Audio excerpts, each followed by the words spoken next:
আসসালামু আলাইকুম, welcome to my channel Afsana's cooking creation. একটা মাত্র ডিম আর 10 টাকার এক প্যাকেট বিস্কিট দিয়ে আজ আপনাদের সাথে মজার একটি পুডিংয়ের রেসিপি শেয়ার করব। পুডিং বানানোর জন্য প্রথমেই ক্যারামেলটা রেডি করে নেব।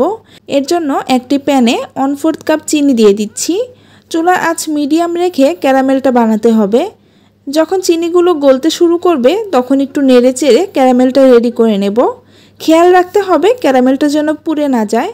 ক্যারামেল পুড়ে গেলে পুডিং খেতে তিতা লাগবে। যখন এরকম সুন্দর গোল্ডেন কালার হয়ে যাবে তখন যেই পাত্রে পুডিং বানাবো সেই পাত্রে ক্যারামেলটা ঢেলে নিব। ক্যারামেলটা সেট হতে দিয়ে আমি পুডিংয়ের মিশ্রণটা রেডি করে নেব। এখানে আমি 10 টাকার এক প্যাকেট এনার্জি প্লাস বিস্কিট নিয়েছি। আপনারা আপনাদের পছন্দ মতো যে কোনো বিস্কিট নিতে পারেন। বিস্কিটগুলো আমি একটু ভেঙে নিচ্ছি। এবার এই বিস্কিটগুলো একটা ব্লেন্ডার জারের মধ্যে নিয়ে নিচ্ছি। তার মধ্যে দিচ্ছি একটা ডিম, 1 কাপ জাল করা ঘন দুধ, 1/4 কাপ চিনি, 1/4 চামচ লবণ, 1 চামচ ভ্যানিলা এসেন্স। এখন এই সব কিছুকে ভালোভাবে ব্লেন্ড করে নেব। ব্লেন্ড করা হয়ে গেলে এই মিশ্রণটা একটা ছাঁকনি দিয়ে ছেঁকে নেব।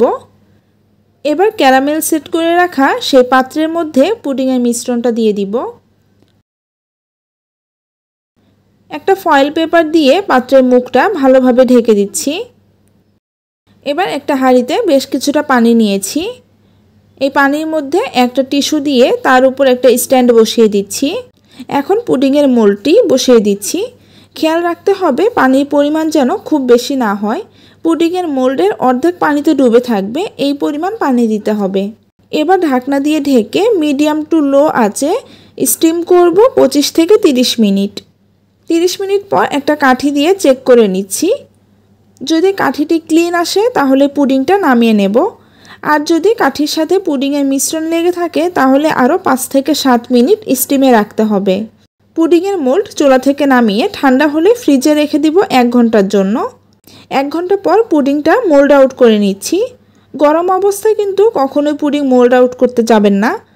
এবার পুডিংটি কেটে পরিবেশন করছি। কেমন লাগলো আজকের এই বিস্কিট পুডিংয়ের রেসিপি অবশ্যই কমেন্টে জানাবেন। ভালো লাগলে একটি লাইক দিবেন আর আমার ইউটিউব চ্যানেলটি সাবস্ক্রাইব করে রাখবেন। সেই সাথে আমার ফেসবুক পেজটি ফলো করার অনুরোধ রইল। সবাই অনেক বেশি ভালো থাকবেন। আল্লাহ হাফিজ।